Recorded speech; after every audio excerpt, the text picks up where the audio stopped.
Okay, team, here's the intro and the outro to the Patrick Esposito podcast. Welcome to another episode of the Above the Business podcast. My name is Bradley Hamner, your host. On today's episode, we have Patrick Esposito. Let me tell you, if you listen to this podcast, hopefully we've been able to serve all of you in learning and developing skills of running the business end of your business. And I think Patrick in this conversation and in his book, The Secrets of Success, a framework to help build your business better, can help you to do just that. Without further ado, here's my conversation with Patrick Esposito. What if you could step out of the day-to-day and see your business from a whole new perspective? Welcome to Above the Business, where we empower you to rise above the daily grind and embrace a higher way of business ownership. It's time to build your business by design. Patrick Esposito, welcome to the Above the Business podcast. Thanks so much for having me. Really appreciate it. I'm super pumped to have you. Enjoyed chatting with you before we hit record. So we always start with background and origin story. I love hearing kind of where people came from and their journey to where they are. And yours is just a wealth of experience. So why don't you take our listeners kind of back and bring us to present day? Yeah. So, to the point that you're making, I have, taken not a straightforward path, right, to ending up in business. I initially thought that I would probably engage in public service, went through, undergrad, grad school, law school, engaged in public service as a deputy general counsel for a governor, and realized I fundamentally lacked the temperament for work inside of government. So I realized that my impatience that, was a detrimental thing to public service work, was actually an asset, right, in business. And so ended up with some opportunities to do some work for some government agencies, primarily in sort of management consulting activities. And out of that work, ended up turning that company into a software company over time. It was actually a very early Internet of Things middleware company. And had I been smarter, I would have probably said it was an Internet of Things middleware company, but I wasn't quite that savvy. So we had intelligent sensor networking software. But the path to getting there showed me how easy it is to have a business potentially fail and what you need to do to build success, right, in a business. And along that 10-year first startup, right, we had another startup that spun out of it. Both of the first two startups I did, actually, we ended up leading them to acquisition by multinational leaders in the spaces we were playing. So, two success stories out of the gate. Ended up trying to figure out, am I a startup person or should I be in a public company? So after two startups and transitioning those technologies and teams into, multinational leaders, ended up working for an organization that was a publicly traded financial services firm. Gave me a chance to try to learn and explore some of what I had experienced in the small business, 0 to 10 million revenue space, in a much larger organization, right? That was, several hundred million in market cap. Great lessons learned there, great opportunities. And what I found was I still wasn't sure if I was a small business person or, a public, middle market publicly traded company person. So I decided to spend time, rather than starting businesses or working actively in businesses, to focus on helping small to medium-sized organizations, so businesses, government entities that were starting up, nonprofits, with working through their growth journey, right? So whether it was, problems after startup, the need to make adjustments to get to the next level, building out management teams, started slowly doing work with businesses, and found that I started to really get at least a good set of anecdotal data around what was causing success and what would cause failure. And, what gave rise to the book, The Structure of Success, was wanting to explore whether the anecdotal data I had actually would bear out in, empirical research. So conducted a survey of 100 business leaders and found great alignment between their success and failure causes and what I saw. And from working with, about 100 or so businesses, I realized there was a way, right, to take these 8 foundational aspects that really ultimately lead to success or failure for most businesses, and come up with a logical way to make sure you keep those in check, and try to make sure that you only focus on what you need to focus on to drive the business forward. And obviously the smaller you are, the less things you can focus on. Bigger you are, more things you can focus on. Regardless, I try to tell most folks, don't do more than 3 things at one time, right? You will flood yourself with too much on the to-do list, and ultimately end up probably accomplishing nothing. So to your point around the pathway, the path of my journey is really the path that led to the book. You mentioned several things that I wrote down there that I kind of want to pull the threads on. Yeah. I think no more important than whenever you said, I wanted to kind of figure out what it is you need to do to create success, which helps me to be able to feel confident that there's a predictable path to the things that both create success. But I think the part that also resonated with me that I wasn't really prepared for going into this, which is good, is that you're also saying that there are some things that can predict failure too. And knowing both of those is really critical, because if I can avoid the things not to do, don't do these things, don't run the thing into the ditch, but then Right. also do more of these things that we know work, that helps to rid myself of a lot of clutter. Do the things that work, follow what the path is that other people have found to be successful, instead of attempting to reinvent the wheel. I'd love to just get your thoughts on those 2 things specifically, and I've got some other follow-up questions.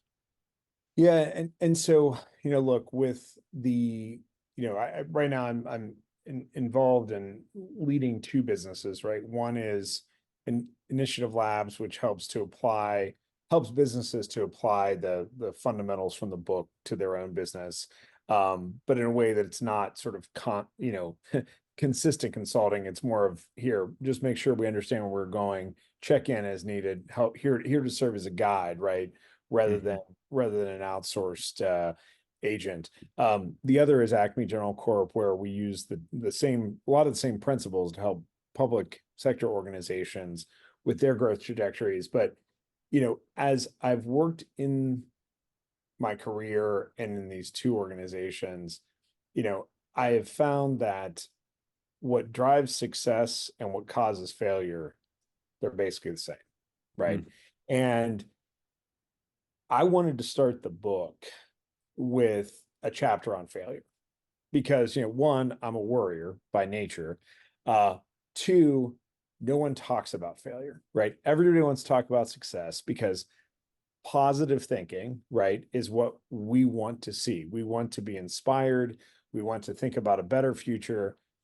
We tend to shy away from things that make us have dread or worry, right? So, one of the great things about the editing team that I worked with from Inc. Originals and Greenleaf Book Group was, they said you can't start with failure, right? They said you absolutely cannot. We need to put a positive spin on this, which is actually how, working together with the editorial team, the title was produced, right? And I have to credit them with that.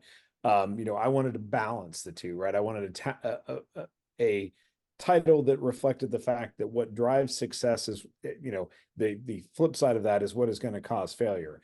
They said, look, let's keep it positive. And they said, finally, we'll let you hit failure, but like in chapter 3, right? And the remarkable part about this is more business leaders that I talk to say, you know what, I gotta tell you, my favorite chapter is the one about failure, because nobody talks about it. And it's funny how, you end up, I think, to the point of your podcast, right, where it's elevating yourself above and beyond the day-to-day operations of your business. Only way you're going to succeed, right? Is if you can truly bring yourself above it, look basically from the outside in to make the changes you need on the inside, thinking about negative ramifications of events, of human activities, that's the right way to make sure the inside is functioning well. And so one of the things that you gravitated towards is what I tend to gravitate toward, which is, hey, everybody wants to be successful. Nobody wants to fail, but you want to know how to make sure you don't fail and you do succeed. Same thing, right? Oh, It's that's good. exactly the Yeah. same thing. And, there's a lot of folks who tend to sort of, when they're guiding a business, think, if I can just create enough revenue, this is all going to work, right? Well, those who've operated a business know it's more complicated than that, right? Oftentimes there are variables that no matter what you do on the top line, the bottom line may get out of control, or you may be focusing on growing and fail to build the infrastructure, right? To allow you to scale. And so the structure of success, the book and the whole premise around success and failure is really driven around keeping 8 elements of your business aligned and in tune to where your business is, right? It's having a good governance team, having a good management team, having models to look at how to make adjustments and pivots, build the infrastructure for growth, having the right foundational legal documents, right, for how to handle business disputes, because let's face it, if you have co-founders, you may not always agree. Having the right structures to assess acquisitions, mergers, exits, those types of things. And then the 2 things no one really likes to talk about: being prepared for disasters and succession planning. And why does nobody talk about those things? Well, those aren't the things that you think will impact your business day to day, but a lot of what will harm your business is not being ready for what you don't want to see. Right. So to your point, what I love about success and failure when it comes to businesses is most of the points you need to discuss to make sure you have success are the same ones that if you don't discuss, lead to failure. I think that on that last part, whenever you were talking about it's, I think Chris Voss, for me personally, brought up the idea of the black swans, unknown Yep. unknowns. Yep. And in business, with the exception of something like COVID, there's not that many black swans out there. There's things that you can kind of prepare for, not prepare for everything, but you can prepare of how you will respond to some of those things that happen. What you're suggesting is that there are predictable things that could happen in a business, succession planning. You pass away, your partner passes away. What are we going to do with that? How are we going to handle disputes in the organization? I mean, I could keep going with those. Some of those things can actually be looked at and avoided. So therefore, they're not black swans. They're not unknown unknowns, correct? Absolutely. And, one of the things to your point around unknown unknowns that, when I worked, sort of post the first 2 startups and exits, I ended up in this, financial services firm. Financial services firms, especially those that have banking elements, tend to be heavily regulated. One of the regulatory regimes that overlays financial services firms are requirements for disaster preparedness, business continuity planning, to the point that it's very in depth, right? Requires strong documentation. And actually, in many of these organizations, quarterly exercises where you play out the disasters and the business recovery plans, so that you see if they actually might work. Well, what's unique about that is most businesses don't have a requirement for that type of activity, right? We obviously want that for the banking system, but most businesses don't have a requirement for that. It changed the way that I thought, though, about how you should plan for disasters. And I'm not advocating, to your point, documenting every possible disaster and doing corporate exercises around some of the scenarios. But what I will say is critically important is thinking through what could go wrong and how you might react to it. So, COVID is an example. One of the businesses that, I help lead today, ACME General, one of the issues that we saw very early on when we started that business in 2018, we ended up with a very distributed workforce. Part of that was because of where our clients were, and part of that was because we needed a specific set of talent and capabilities that did not lead to an aggregation in one geography, right? So we became very good at doing remote work, remote management. We would frequently, though, need to travel to client sites. So when the COVID pandemic happened, we were very good at working internally via Slack, via online meetings. We were not as good at managing customers remotely, right? So, what was great though is the way we manage ourselves internally. We quickly decided to manage our customers the same way. And while some businesses had a difficult time moving toward a remote work and remote client management environment, we, because of some of the peculiarities of customer locations and talent management that we needed to do, we were ready. And, to a point that someone said, sometimes it's better to be lucky than good. We were probably more lucky than good. But, while that pandemic has obviously had tragic outcomes and has been supremely disruptive to, people's lives and businesses, for us from a business operations standpoint, strangely, we were ready for it, but not because we saw it coming. Yeah. No, that makes sense. I think that's you can't necessarily see around the corner, but you can be prepared for how you're going to be able to handle some of those things. That's right. I got a question. You've said this a couple times, and I haven't heard it very much. I don't know if I've actually ever heard this terminology together, but I like it. Growth trajectory. Right. And so I want to ask a question. There's a maxim that I have, but I'm not going to tell you what the maxim is at first because I'm going to see what your answer is.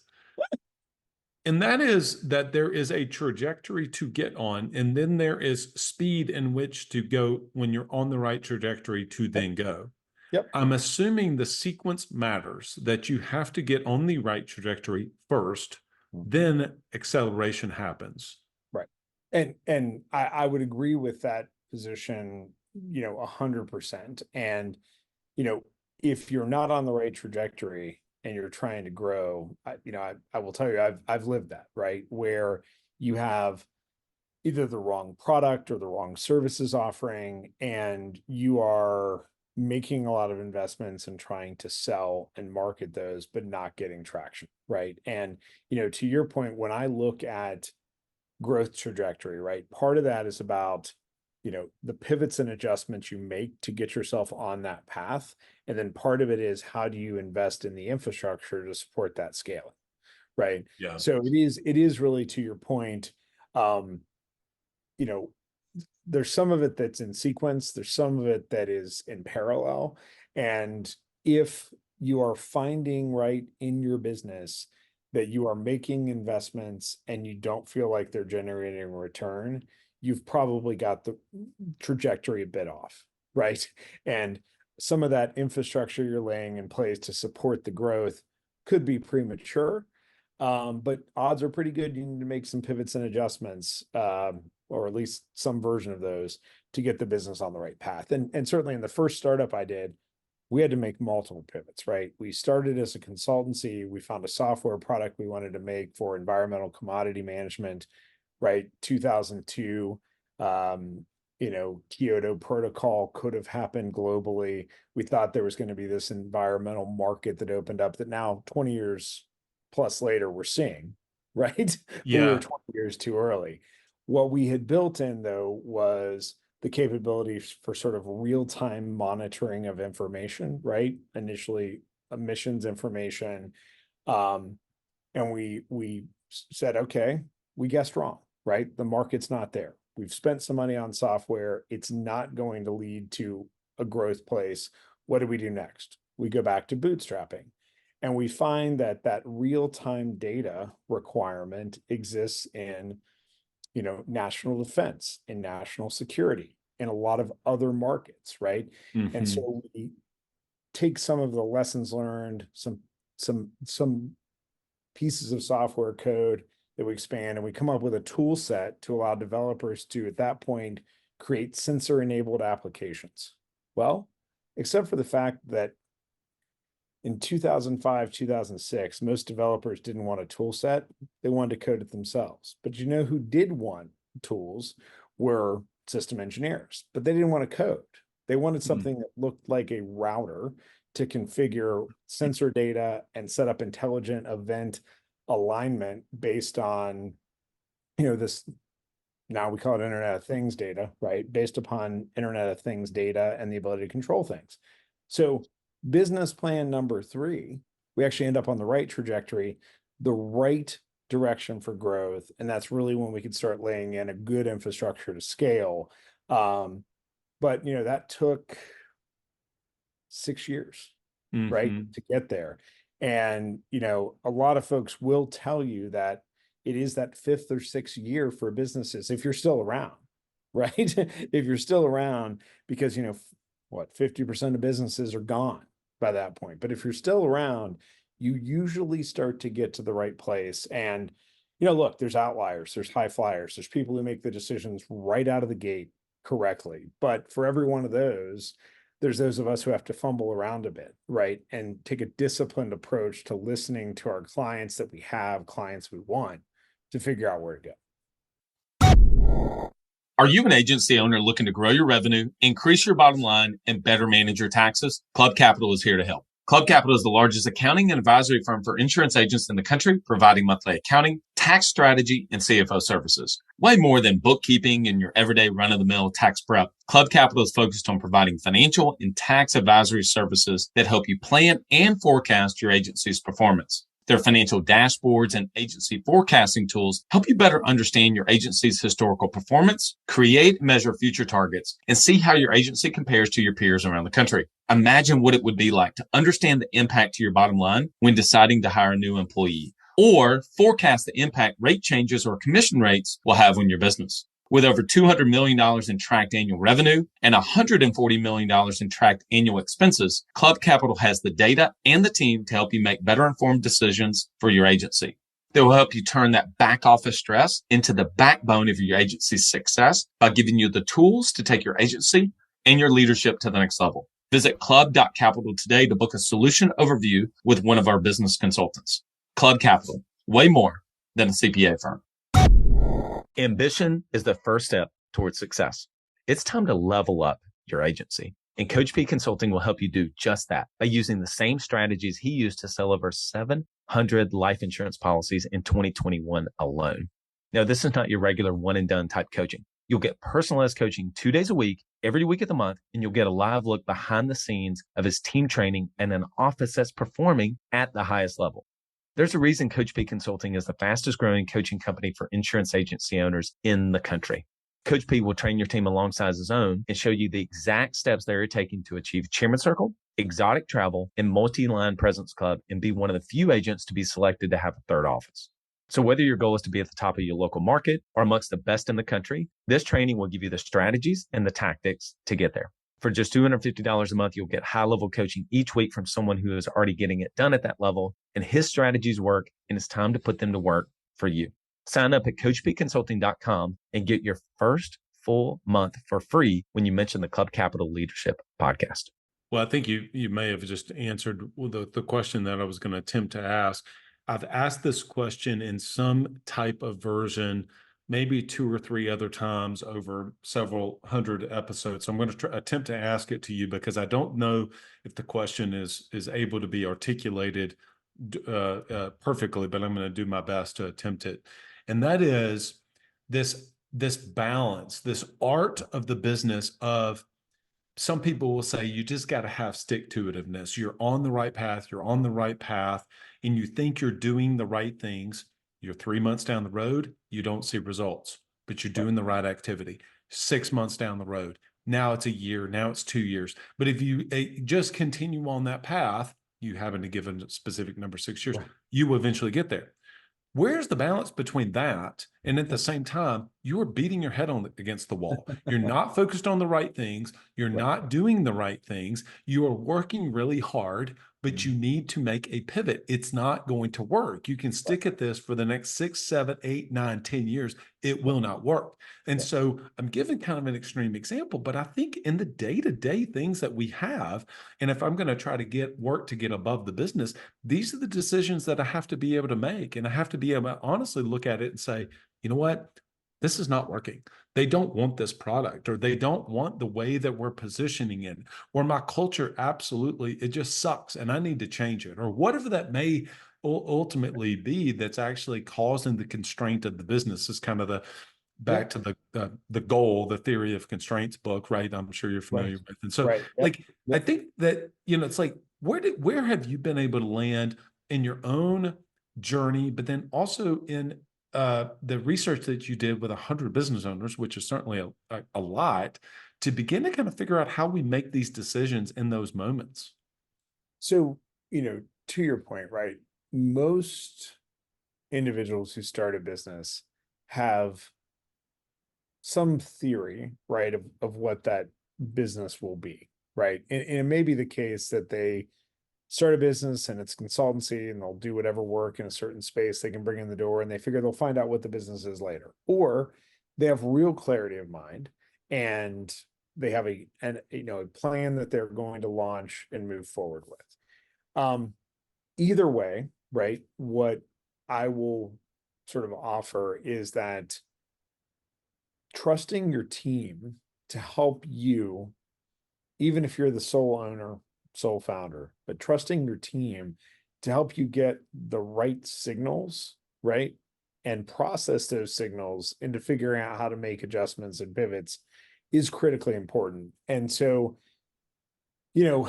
certainly I've lived that from a business perspective. I think when I meet founders, owners, executives, managers who tell me how hard they're working and how little progress they feel like they're making, either on scaling their business or divesting the 5 hats they wear down to 3, or on revenue growth or profitability, that really, to me, is a signal that they really need to look right at both what's the management team composition, right?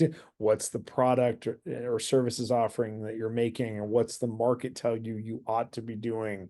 And sometimes, you have a nice little market, but if you want to grow your business, you're going to have to add other things on top, right? And normally the customers who you're serving today, they have wants and needs, right? So you just need to have those conversations to get that data.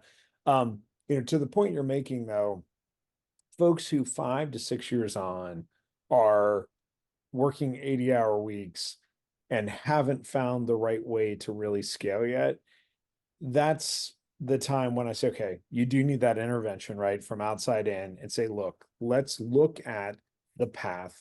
Let's look at what our customers and our team are telling us, and let's look at where the market opportunities may be to create a new type of offering, right? And that doesn't mean you leave the business that you have today behind. That may mean that you supplement it. And who knows, maybe that supplement actually becomes the core of your business. So to your point, that's one of the reasons why, from a process perspective, right, part of the structure of success is looking at these 8 areas. The other part is having an organized, regularized process to gathering data, analyzing that data, making decisions around, concepts that we might look to explore, prioritizing those, planning for them to occur, and then implementing. And obviously, it's like a funnel, right? You have a ton of market signal.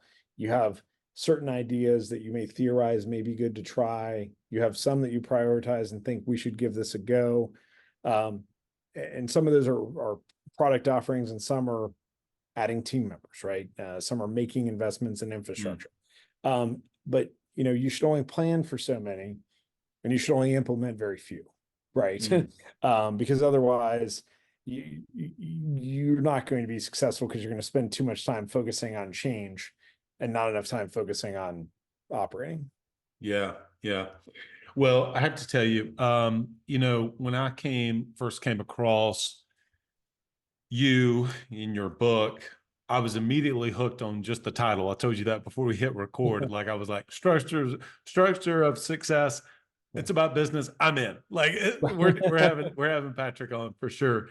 But I think that, and by the way, the book cover is beautiful. So you did it. Oh, Your team did a really nice job that's of that. all the team, very little me. So Yeah. And then even the subtitle, a framework to help build your business better. I think that frameworks, I love frameworks. I love models. I love principles. I love those type of things because those make it feel business becomes more approachable, more I can get my hands around something. There's a structure, a process, a routine that I can be able to adopt so that the business is not always dependent upon me, basically, to do that. So, Patrick, I think this has been a great conversation. I think we barely touched on, obviously, all of the different 8 decision categories for success. Why don't you, in closing, why don't you go over, maybe give us 10, 15 seconds on each one of the 8 models, so to speak, the structure that you have in the book, so that we have a kind of a teaser for that. Point people where to be able to connect with you and the book, and then I'll ask our closing question before we wrap up. sounds great. So, the 8 areas, right, that we found over time tend to help actually drive success, and unfortunately can drive you to failure if you don't have them aligned well, are, the governance team, right? And what does that mean? You think, do I need a corporate boardroom? No. I mean, the answer is you may be a governance team of 1, right? If you're the sole owner and sole founder. But what we've seen is that having a governance model, even if it's not a proper board of directors, a team of advisors, or even your professional services firms that you work with, who can give you inputs and act as a sounding board as you make decisions, incredibly important. And if you're a set of co-founders, having a third voice in the room to help you make sure that you don't end up with just groupthink or at loggerheads, also critically important. So the formality of the governance team, not that critical, but having something that functions in a similar way, very important.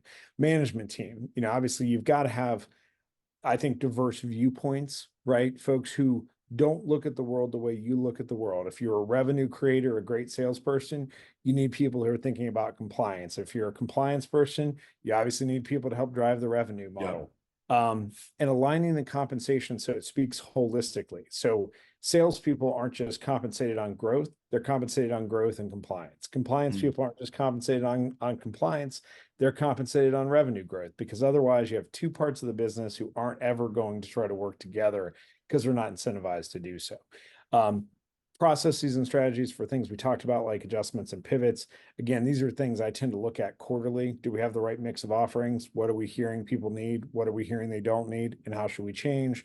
Laying the infrastructure for growth, right? Sometimes it's people to wear some of the hats, right? Take them off the executive team, or to grow the talent pool, because you've got too many people who are working too hard and you just need more of it. Sometimes it's tools, right? Or equipment. Maybe you need more software. Maybe you need more office space. Maybe you need less, right? Making the decisions about infrastructure investments, or getting out of some of this investments, critically important.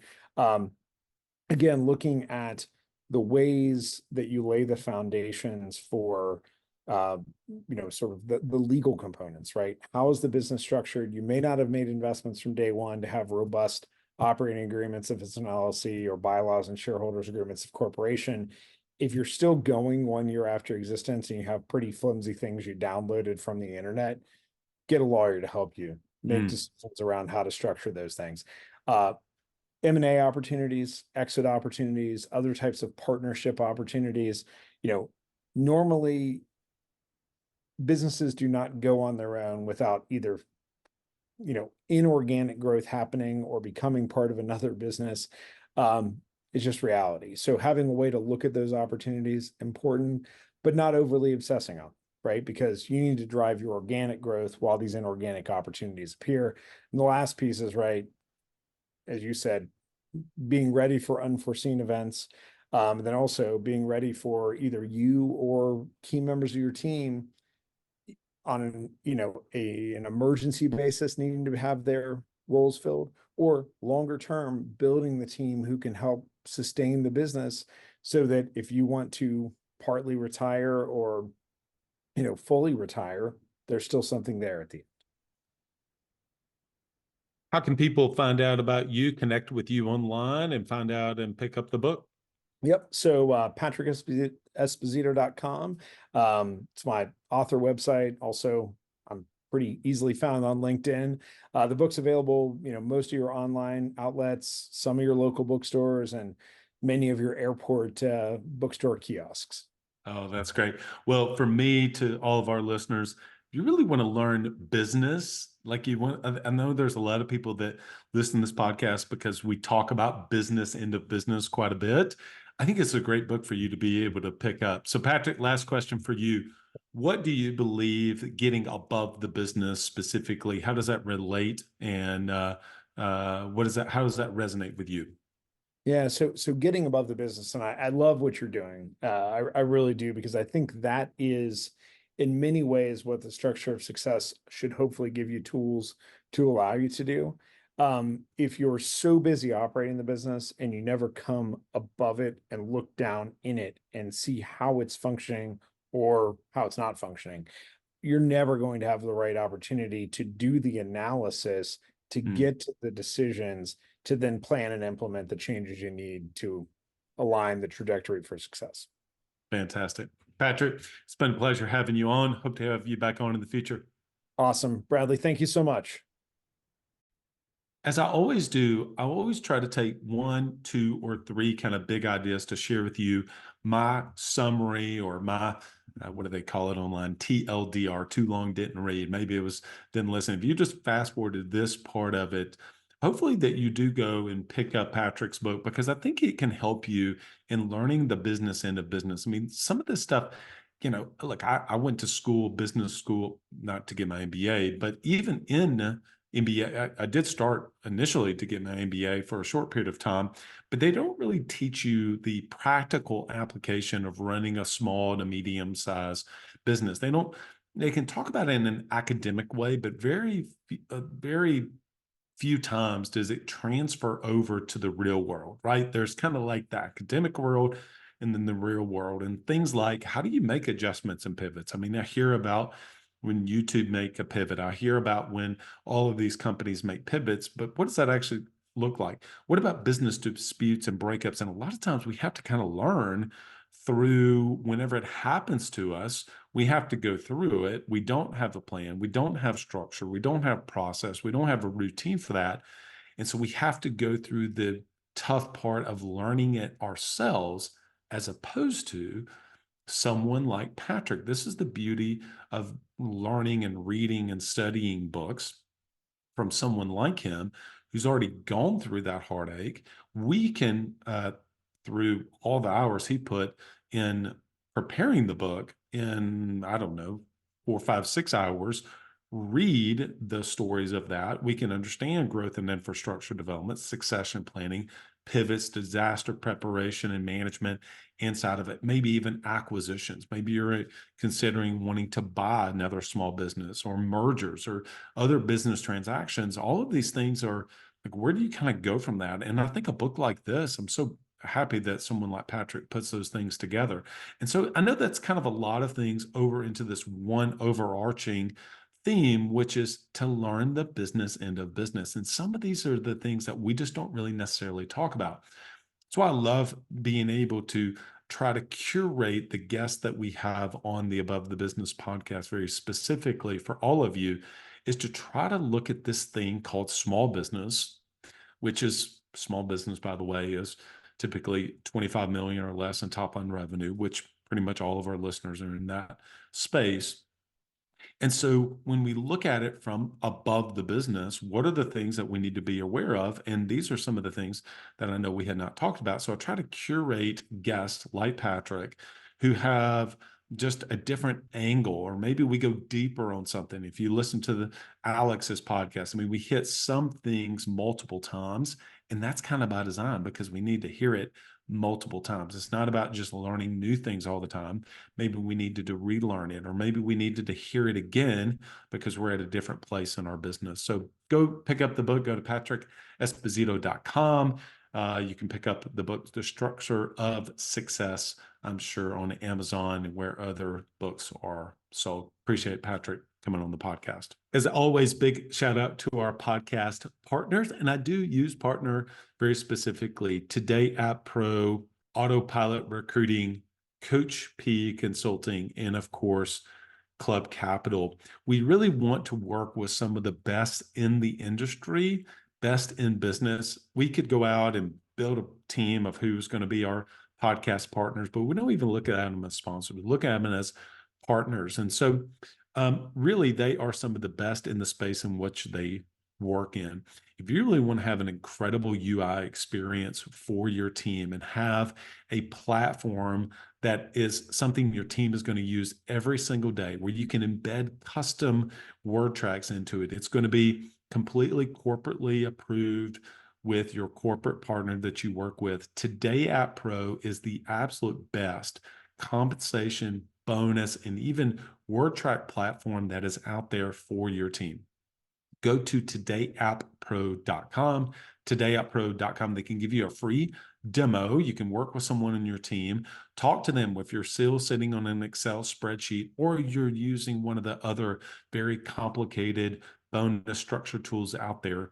Go to TodayApp Pro, get on a call with them, get a demo with somebody on their team, and they can show you exactly how it can work for you, how easy it is to switch, because I know switching cost is a big deal. There's time, there's money, there's investment, but there's really a lot of time and headache, but switching to TodayApp is not going to be that experience. Go to todayappro.com. We may want to find where you're going to get some of those custom word tracks. And one of the best places to go is to work with Coach P. Go to coachpconsulting.com. Look, he's going to give you an entire free month off if you let him know you heard about him on the Above the Business podcast. I know many of you have sent messages to me saying that you work, a lot of my clients work with David and what he does, and he's just exceptional. And the thing about what David has and Coach P has is that your team gets to work and gets to be a part of that as well.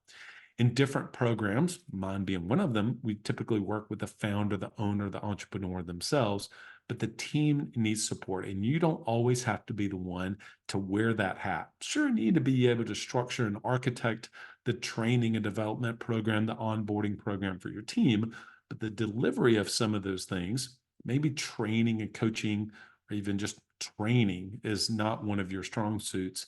David can really help you with that. He can give you the word tracks, the things that they use on a day-to-day basis. Go to coachpconsulting.com. You can use those to be able to plug into TodayApp Pro. Well, we talk about A players quite a bit. Obviously, we just had Alex on the previous week. We've had him on a number of times.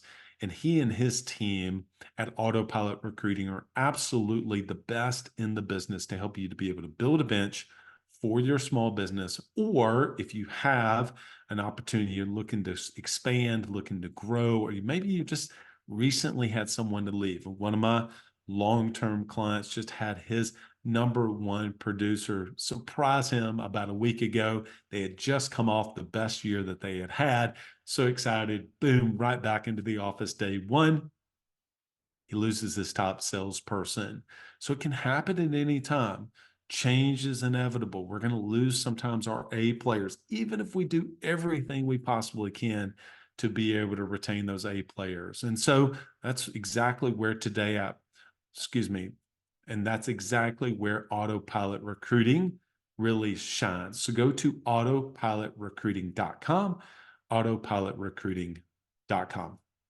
And in the end, as your business is growing, you got to be able to manage the cash in the business. Go to our partners, go to club.capital, book a no obligation demo. Maybe this is year you didn't know exactly what your profit is. It's the 1st of January when we're dropping this episode. You don't know what your profitability is going to be. You don't know. Maybe you have some concerns about the taxes that you're going to owe going into next year. It doesn't have to be that way, especially when you work with a partner like Club Capital. Go to club.capital so they can help you bring your back office to be something that it actually fuels the growth in your business in 2024. Hey, for all of you, in a week from now, January the 23rd, we are hosting the January kickoff event. If you go to the abovethebusiness.co website and would love to be able to join us for a one-day special event, you can go and pick up a ticket there. Would love to have you. We're going to help you to connect the work you did in December in creating your annual plan to January. We're going to help you to create, and bottle up some momentum so you can actually, this is the year that you finally start to hit those big objectives, those big targets or goals that you have for 2024. I'd love to work with you personally on doing that on January the 23rd, Tuesday, January the 23rd. Love to see you there. All right, everyone. Till next episode, lead well.